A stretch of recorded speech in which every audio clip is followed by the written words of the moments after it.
Alright, hi there, and welcome to Player Toons, a segment where we talk about anime and tunes and things of those particular natures. Today, I'd like to issue an apology for, not being online for a while. Been dealing with a lot of stuff, and both me and my partner's schedules have to sync up, so, haven't been able to do this in a bit. But we're here now, and we're going to regale you. Today, I have with me my guest host, who I'm hoping will introduce himself again today. Hello, once again, it is Duck McGavin. Alright, gonna get right to it. So, I was thinking this earlier when I saw the episode, and I don't really know how to put it, but Boruto's eye seems to be capable of something other than a Byakugan. So, what do you think it's capable of?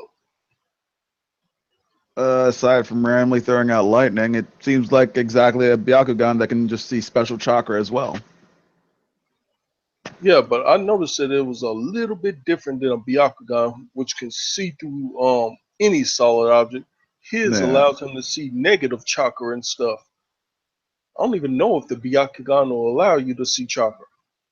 It allows you to see the chakra flow or whatever through someone's body. Yeah, but he can actually see negative chakra, Yeah, that is special to his eye. which I think is some sort of genetic mutation of the Byakugan. Could be. But that, in and of itself, I was thinking about it for a while, but I couldn't really come up with anything concrete other than the fact that it was a genetic mutation. Because the Byakugan can allow you to see through solid objects, it can allow you to see far away. Well, right at the beginning, we saw someone who looked like they had something similar to Naruto, just on the opposite side of them. Oh, pray tell. So, you don't remember from the first episode? Um, yeah, what's his name It again? was Kawaki? Boruto up against someone who we haven't seen yet, I don't think. Yeah, I don't know who that guy is. He's had a mohawk, but his name was Kawaki, Yeah, I believe. don't remember. But his abilities seem to be wholly different from Boruto, who at that particular time could control his eye. Yeah, well, that was obviously in the future. It just seems like more or less the same power, just slightly inverted. He channels his through Although his we only hands. saw it for all of 5 seconds, so no real way of knowing. I, don't, I really don't get that part because that guy they show a 7 year time skip at the beginning of the actual anime. Then they show the kids and their abilities are unpolished. Well, they wanted to show where we're going. It's like, here's where we're going, and here's where we are. Hopefully, what I'm thinking they might be doing is they're going to be doing a lot of time skipping, so that we're not going to just because we've already seen this arc of being a kid, going through the tuning exam, blah blah blah blah blah blah blah. Yeah, Hopefully, the tuning exams won't be an entire arc like it was in the original Naruto. yeah, I hope so too. Because Don't get me wrong, I enjoy the tuning exams. It's one of my favorite arcs within Naruto. At the same time, I've seen it already. I'd like to see something new. They've been doing a good job of showing new things, actually showing school. Because we saw school for all of like 2 episodes in Naruto, and then immediately they got Naruto, Sasuke, and Sakura got assigned to Kakashi. who did a lot of field work. Yeah. So they just like right out the gate, they completely skipped school. I do enjoy the fact that they're actually doing school and they have this nice little arc. And god dang it, Boruto is just like his pop. Pop is like just with the long-winded speeches. Whoa! With the power of friendship, we will prevail. Oh my god. I don't dislike it, and I get a little hyped every time Naruto or Boruto does one of these speeches, but god dang it. It's like you can hear it coming from a mile away. Yeah, they never really stopped with that trope. Gets on my nerves too. I may not be able to do this alone, but if I have my friends, I'm capable of anything. Although I do like Mitsuki. He's an interesting character overall. I thought he was going to definitely be more Sasuke, but he's kind of different. Yeah, He doesn't look down on Boruto. He almost seems to look up to Boruto, at least yeah. emotionally. Well, the guy's Because smart. Mitsuki's been trained and raised from what seems to be in a test tube to be a killing machine who just follows orders, similar to the way that oh, I'm so bad. The white dude who paints pretty pictures that turn into real things. What's his name again? Sai? Yeah, Sai. What group was he a part of with Hanzo? Yeah, he was with Hondo? Donzo Donzo. in the Sorry, I've been Foundation playing a lot of Overwatch. Black Ops. Yeah, that. But yeah, seems very similar to Sai. Huh. I didn't even know Sai was a part of Ambu Black Ops until like later on in the series when they actually explained it. No, they didn't really give any hints to it. Well, I mean, they could have said something. The dude was with Foundation. The Foundation is tied up with the Ambu Black Ops. Yeah. Well, the Anbu are very secretive. Hush, hush.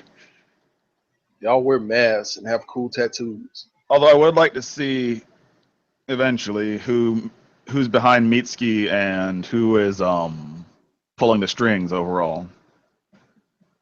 Because I don't think Mitsuki is going to end up being a bad guy, but I do think there's going to be a conflict between what whoever's who in charge of him wants and what actually happens. Considering that he was supposed to, you did watch episode 14, right? Yeah.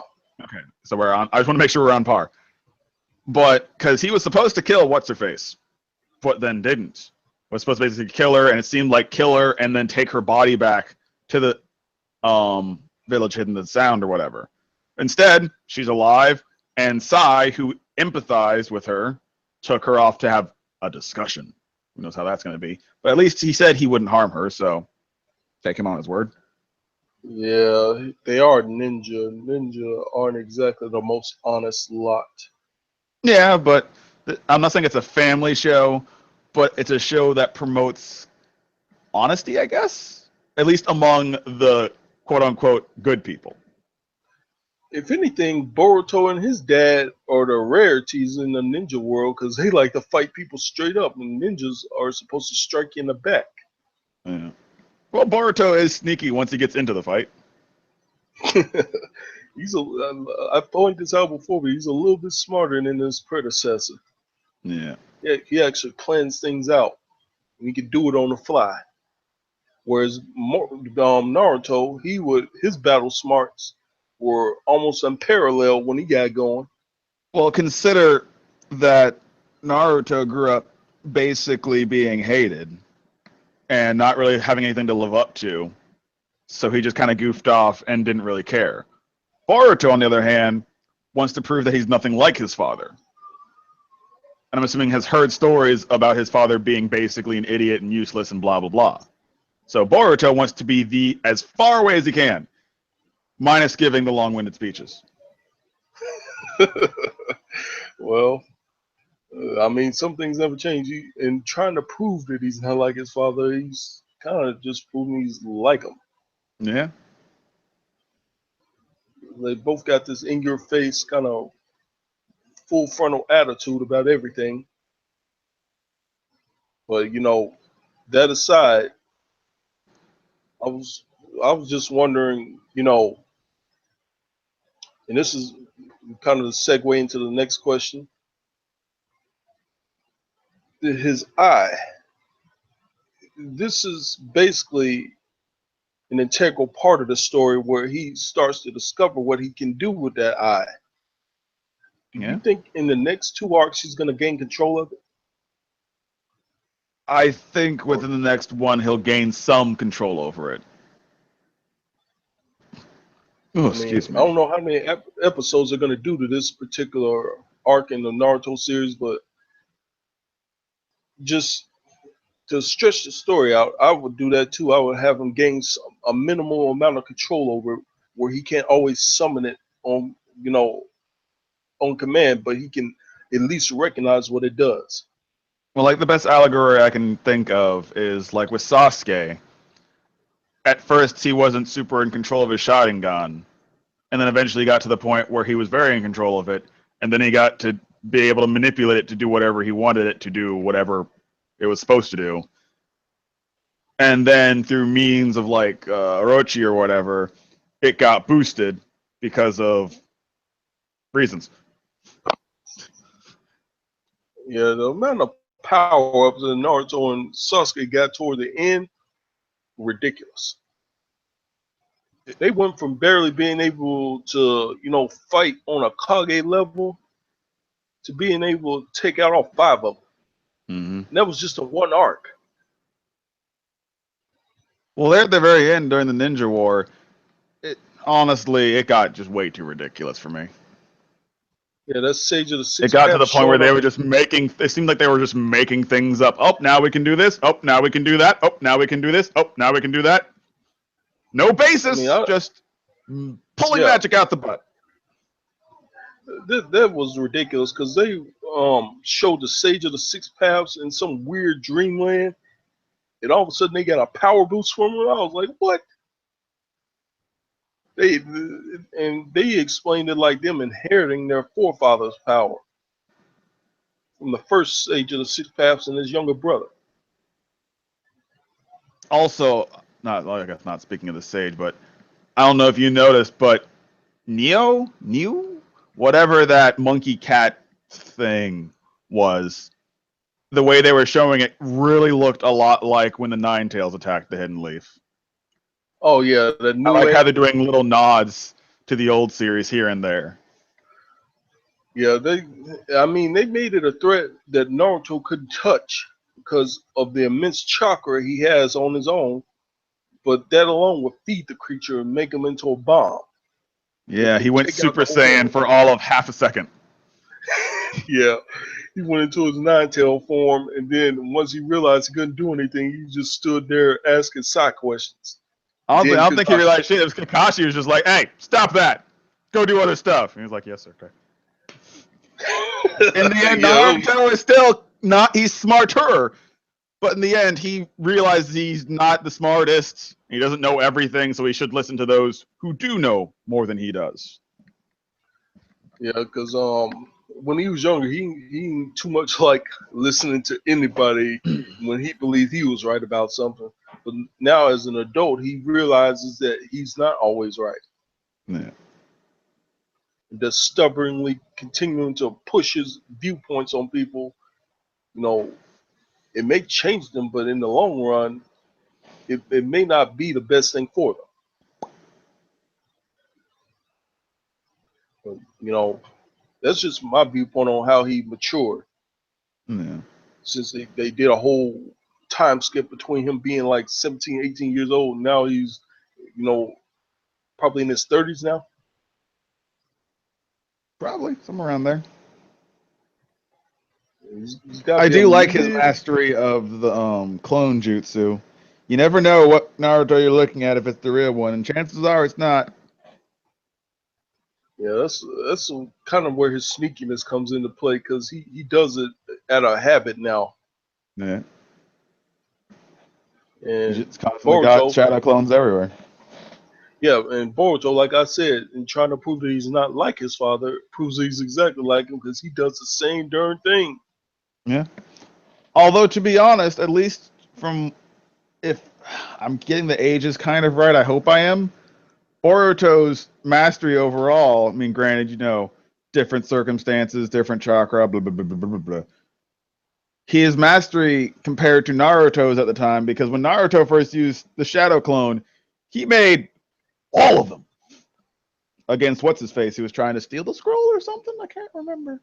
Yeah, the Forbidden Scroll. I forgot the guy's name, but he ended Yeah, up returning as a villain later on.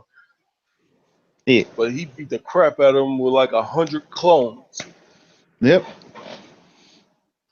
But I think Boruto just in general has limited chakra compared to his dad at the same age.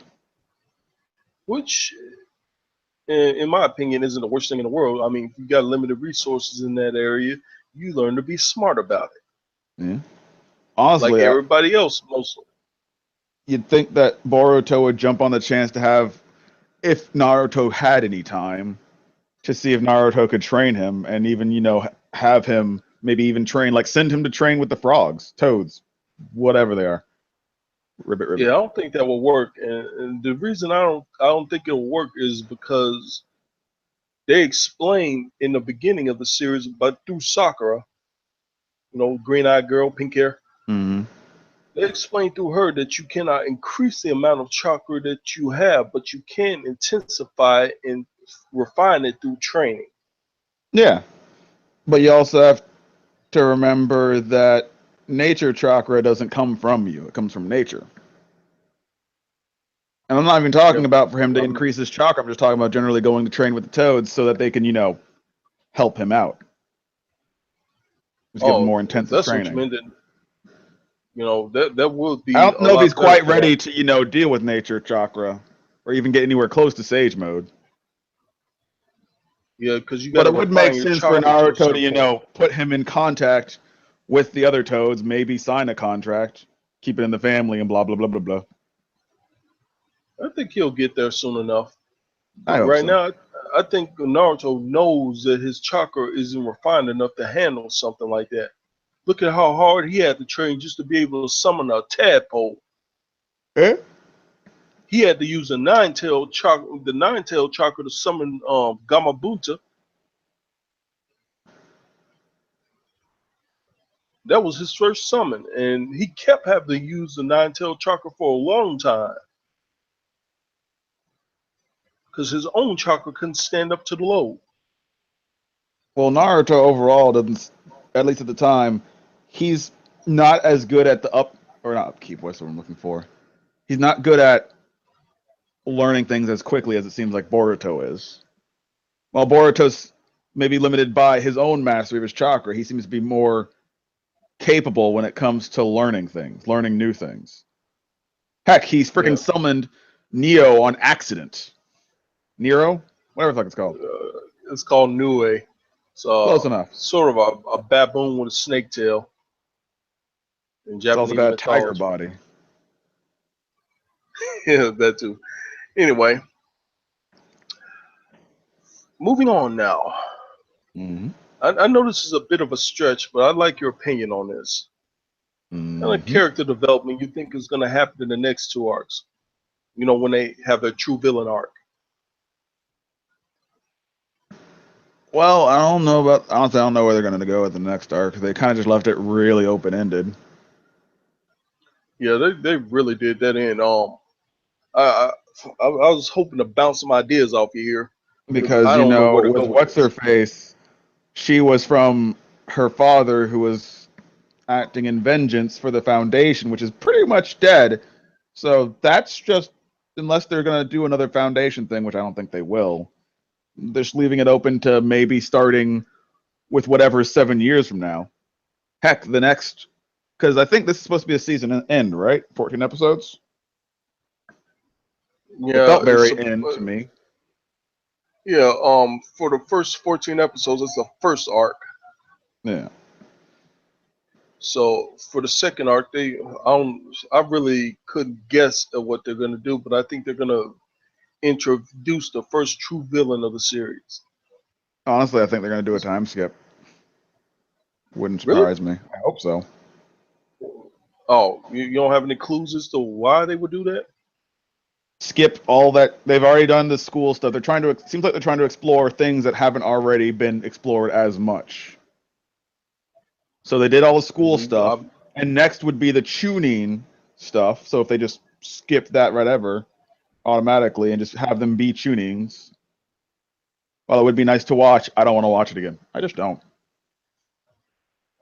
I it's will pretty watch it if they intense. do it, but I'd much rather see where they I mean, do something new. the first tuning exams were pretty intense, but they were. Most of it was a lot of action that was, I don't know, just a little bit lacking. I was up to that point. I've been used to the high production values in Dragon Ball Z, which kept getting higher as the series progressed. High I production mean, they values. went You're from, funny. I mean, we went from Super Saiyan to Super Saiyan 2 through Gohan, and then we went from Super Saiyan 2 to Super Saiyan 3 being shown, Yeah, and but that then doesn't mean that's a good animation. really, you don't think the animation got any better?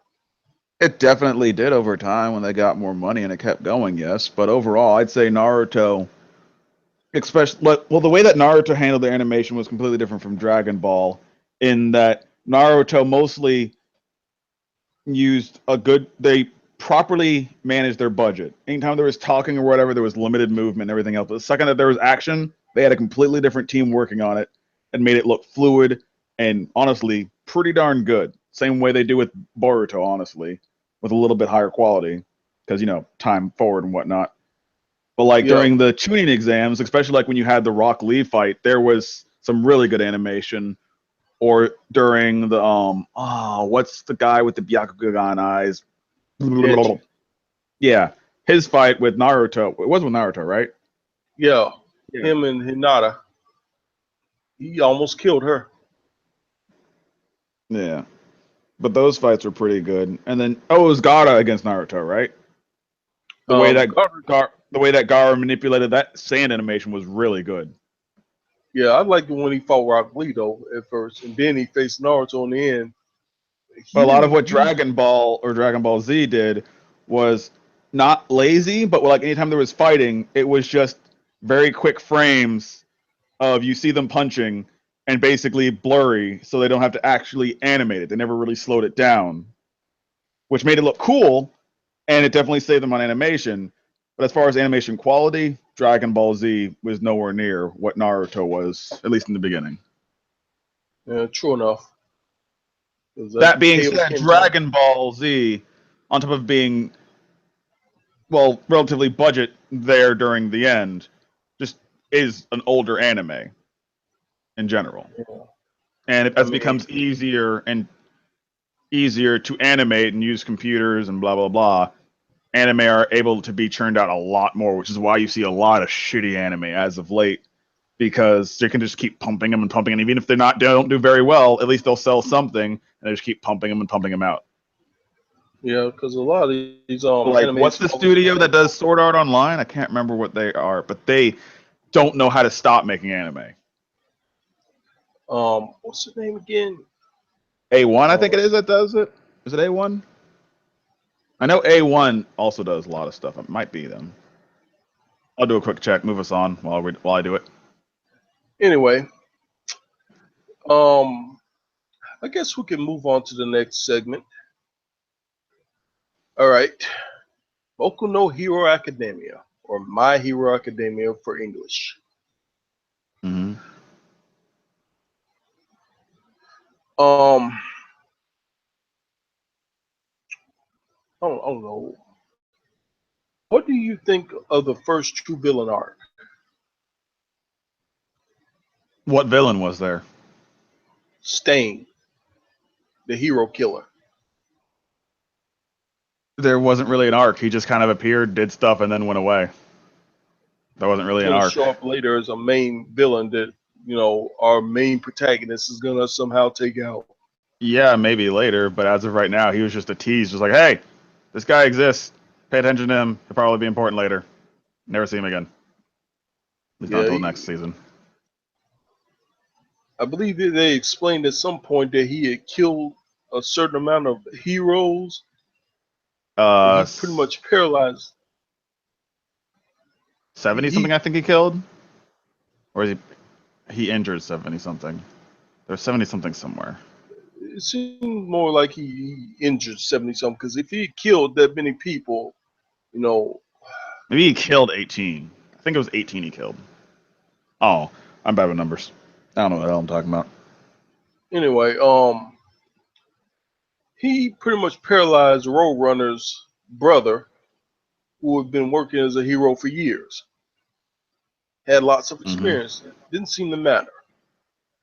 So, the dude's definitely dangerous. He said at one point that he would only allow somebody like All Might to kill him. Mm-hmm. But All Might would never really kill him. He'd just beat him half to death and bring him into the authorities. Kind of like he did Nomu. He burned his regeneration out. But, I think at some point our little Deku is going to have to face him. and how he's going to do it is going to be integral to how the story moves forward. It's not that I don't think he's gonna face him, but I don't know.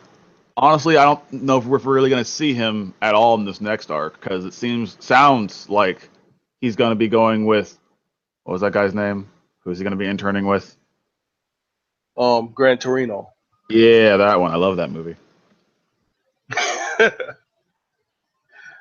Like that old man. He's a lot like All Might. He's crafty, plays dumb, Have but we seen at the Gran same Torino time he's before? very wise. No, this is the first time they introduced him in the story, but I like his style. How can you like something you've never seen? So confused. No, I didn't say I didn't like. I just like the way he does things in the story. Yeah. But you know, If he can make All Might shake in his boots, should be interesting. yeah, that's definitely something to consider because he bounces around like a pinball, can't get a beat on him, and when you try to predict him, he just shrugs it off. Mm-hmm.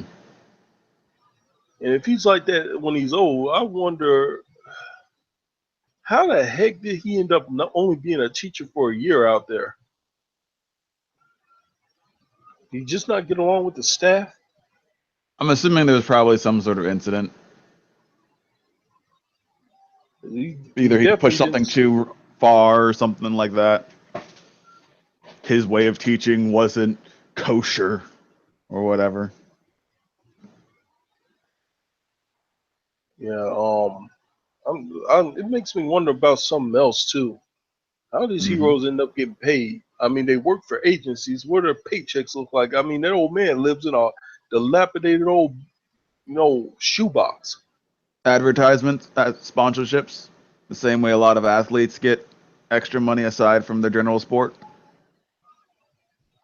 I mean, I don't know I where. mean, think about it. In a world like this, imagine if All Might advertised for Pepsi.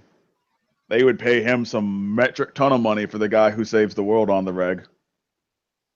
Yeah, because I mean, we've seen, in the anime where they have him on TV spots and stuff, always end with the same thing. I am here, Mm-hmm. as if that was supposed to make sense somehow. It's just, It probably makes more sense than the Japanese dialect. I wonder if they paid him for every TV spot, you know, why'd you always wear the same suit every day? Like they made a reference before. I think it said something along the lines. I'm paraphrasing, but rival is the same as friend, which I'm assuming within their written language, that rival and friend do seem similar in one way or another. Like there's a lot of Yeah, the way they Japanese write it. Japanese humor or references when it comes to the language because a lot of their language does look very similar with one way or another depending on how you phrase it or say it. I mean, the reason I think about the money scaling in that anime is because the number two hero, Endeavor, and Mm-hmm. his son Shoto, Icy Hot, they live like kings. He basically he's rich. Yeah. And he's just the number two. So, oh my number one, how's he living? If he's living in an apartment, what's going on here? Different investments. All Might is a hero to be a hero. Endeavor is a hero to be number one and make money and be on top of everything. Yeah, we're just gonna call that small penis syndrome. At least that's what I call it when a guy has everything to prove. Well, penis size isn't everything. It's just in reference to their determination to always be on top of everything and everyone. Anyway, moving on. Do you think Deku, our main protagonist here, is going to gain some kind of mastery of one for all in this arc? What do you Hopefully, think? he showed some promise. Although I did find it funny that even after all that nonsense in that fight, he didn't get one. possible sponsor or person willing to take him as an intern. Um, No offers whatsoever. did you not hear what they said about him after the fight? What do you mean? Why would a hero want somebody who has injured their whole body just to win? Yeah. At the same time, with actual training, maybe they're just too lazy to think about training. They don't really see potential. 'Cause, in that last fight he had against Icy Hot, my God, he probably would have won that through a minor difference in strategy, but it came straight at him at the end, and the dude blew him away, and he was the only one injured after that. The most he managed to do was tear some of his uniform off. That would have highly pissed me off. We also got to remember Deku was partially trying to help him. On top of that, again, I'm gonna keep saying it. Dude has to worry about not murdering who's in front of him.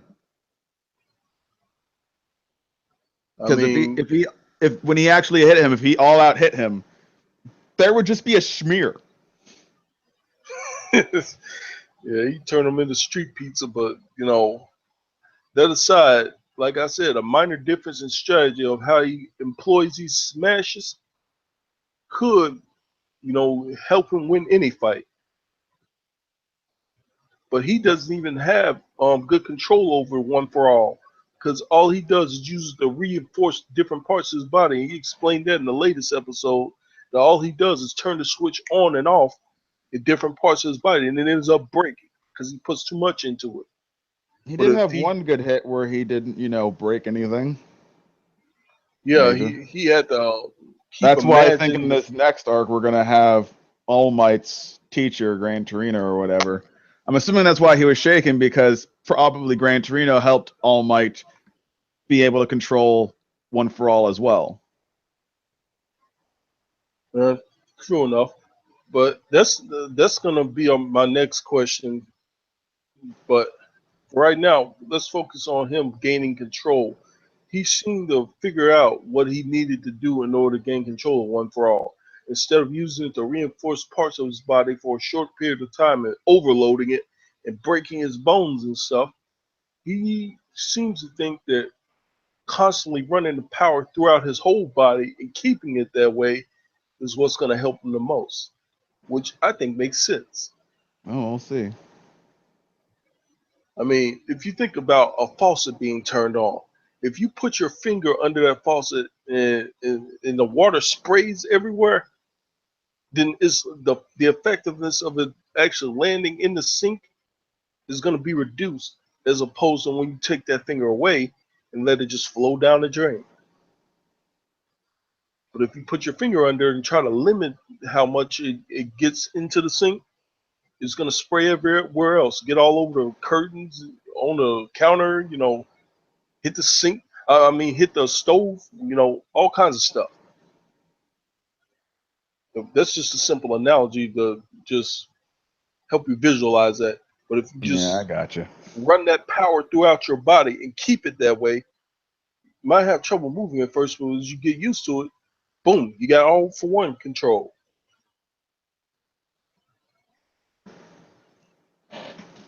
So, do you think that's a pretty much a sound theory, or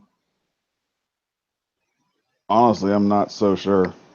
It doesn't seem like he puts everything he has into just one finger. He just limits his power to trying to channel it into a finger or a arm or a hand because no matter what, when he uses it, it's going to wreck him.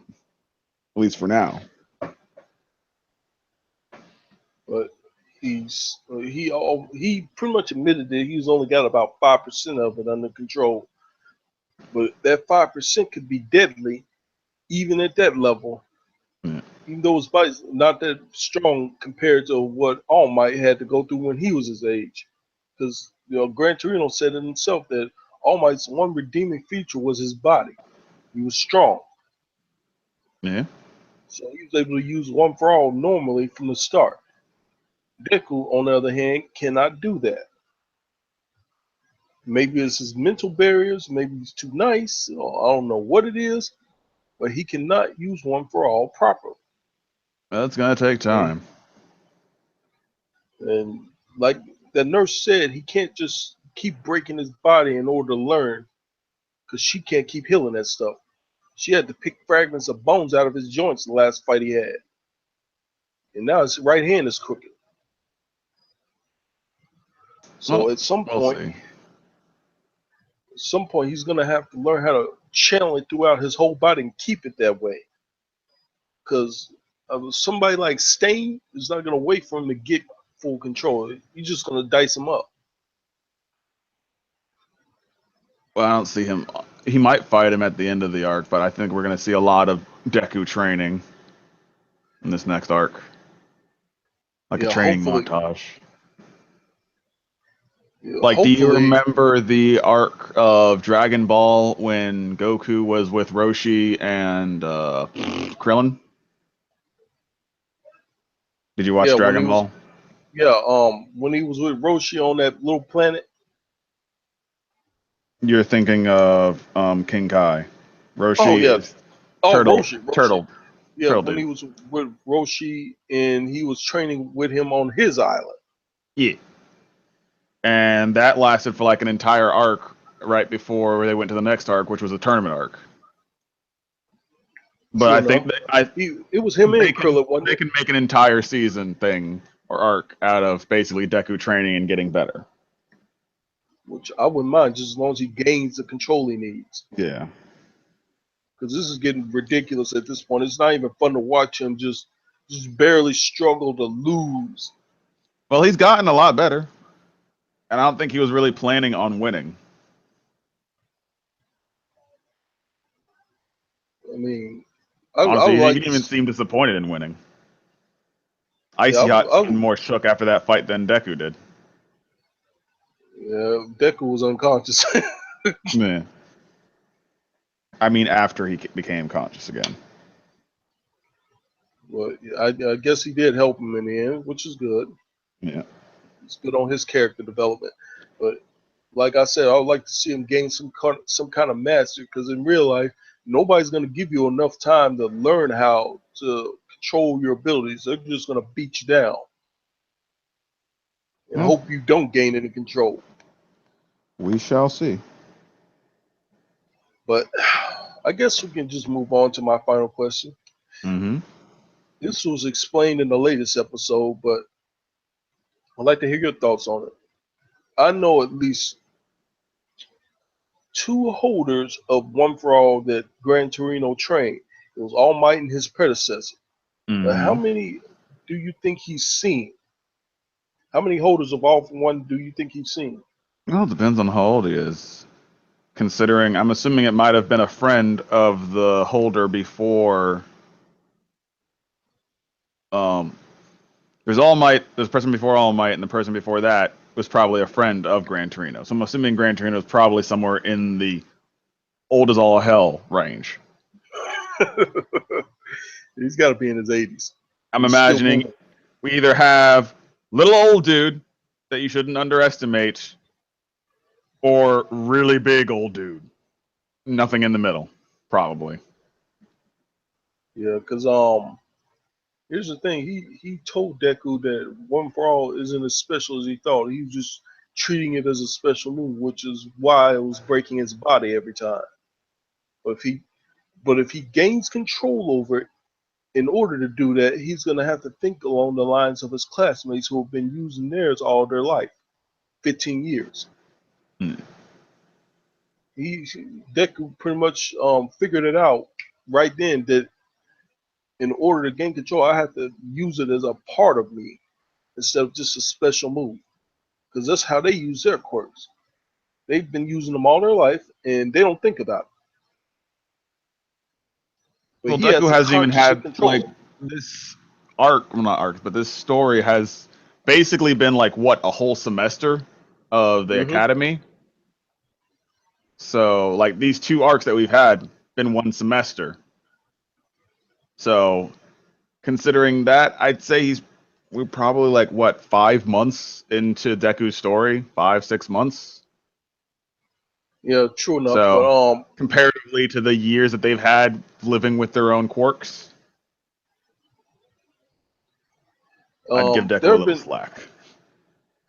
A little, just a little, because I mean, in my life alone, I've had to do things that other people have been doing all their life. I've had to learn it in months rather than years.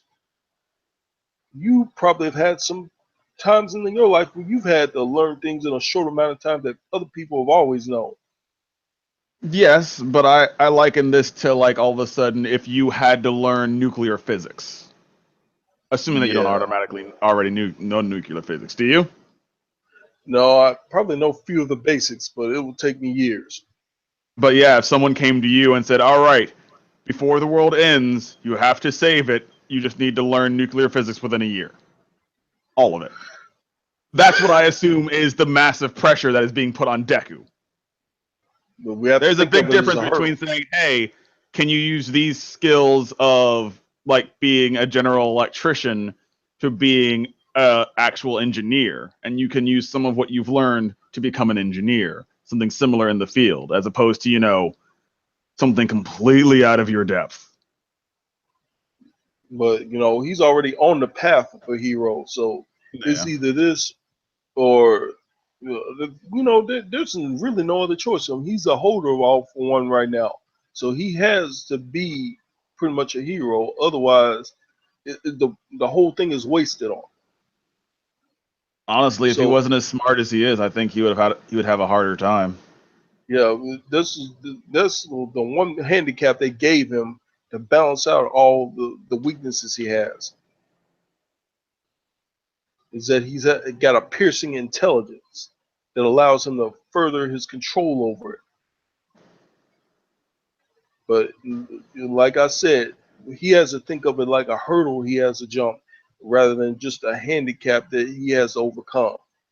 Yeah. Because if I thought like, man, I'm never gonna learn this, oh, God, how am I supposed to do this in a few weeks or a few months when everybody else has had their whole lives to learn? I couldn't think like that. I had to like, you know what? I'm going at this the wrong way. I need to go at it this way, and I'll learn it a lot quicker. But I gotta learn it now. And that's the mindset he has to be in if he's ever going to gain control of All For One. Because everybody else, it seems like, has had no problem controlling it normally from the beginning. Maybe it's because of their attitude, their mental inclinations or whatever. But they didn't have the same kind of trouble he did. And I doubt any of them ever broke their bodies to use When did they ever say that? As far as I know, All Might never said that it was easy for him. it. No, he didn't say it was easy for him, but his teacher said that he could use it normally from the very beginning. That means he didn't break When his did he body. say that? I must have missed that. In episode 14. His So teacher said that. Was that yeah, after the af credits? no, it wasn't after the credits. It was during the show. He said that All Might was able to use it normally from the very beginning. So all I did was give Gran him Torino did. practical training. Yeah. So all I did was give When him did Gran practical Torino training. appear? I didn't see that. He was at the start of the episode. Deku came into his house and started bouncing around trying to test him. Was there an episode 14? Because I've only seen episode 13 of. The episode 14 is out with a new opening and everything. I missed that episode. That would explain why I'm confused as all hell.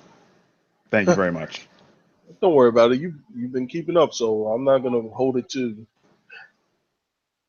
Anyway,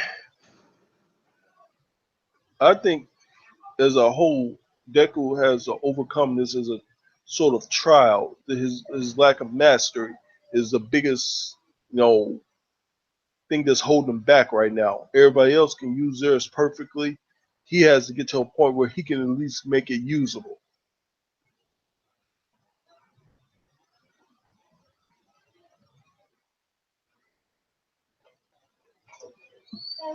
Mom will call you.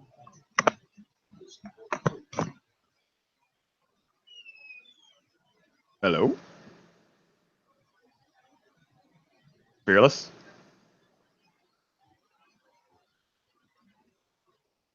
Well, folks, we seem to be having some technical difficulty. Fearless seems to have fallen off the face of the earth, so we'll see exactly how long it comes for him to it takes for him to come back, and I can't word. So yeah, my name's Oh, Dr. sorry about that. Gavin, Had to and step I'm gonna out the. promote myself. So, oh, Back Oh, sorry fearless. about that. I had to step out for a second. That's fine. I was pretending to Anyway, be entertaining. anyway, we should probably wrap this up. It's gone on long enough, and I have things I have to do now. So, for Player Tunes, this has been Fearless Soul. You can find me on Twitch, Twitter, YouTube, and PSN as Fearless Soul. Today I have my ghost, my guest with me, Duck McGavin. Hoping he'll plug himself right now. Yo, Duck McGavin, apparently a ghost. DUCKMCGAVIN. You can find me on Twitch, Twitter, and YouTube. Tomorrow I will be streaming episode whatever, not Gladiolus, the blonde one for Final Fantasy 15. So yeah, come see that. It'll be fun. I'm gonna do it with Cartier. Also, before we go, it was A1 that did SAO, and they did 10 different anime last year. They've Oh done man. they've done 4 this year and have 1, 2, 3, 4, 5 that have yet to be announced. Yeah, When that's they're going to called appear. overworking your employees right there. They just churn crap out. It's like, do you remember THQ? Yeah, THQ, the company Before, that made that wrestling game on 64. yeah, that THQ has made a lot of games, but after a while, they just started putting out a whole bunch of games all at once, and they were making money because all of them were selling, and they got to the point where eventually they stopped selling, and then they went under and blah blah blah. But point is, A1 just makes so many anime to the point where the quality kind of, I think, suffers. No, true enough. They kind of fall into a rut after a while. Yeah. But anyway, we're gonna wrap this up. Yep, This yep. has been Fearless Soul and Duck McGavin for Player 2. And we are here for you, your Player 2. What up, Signing though? out.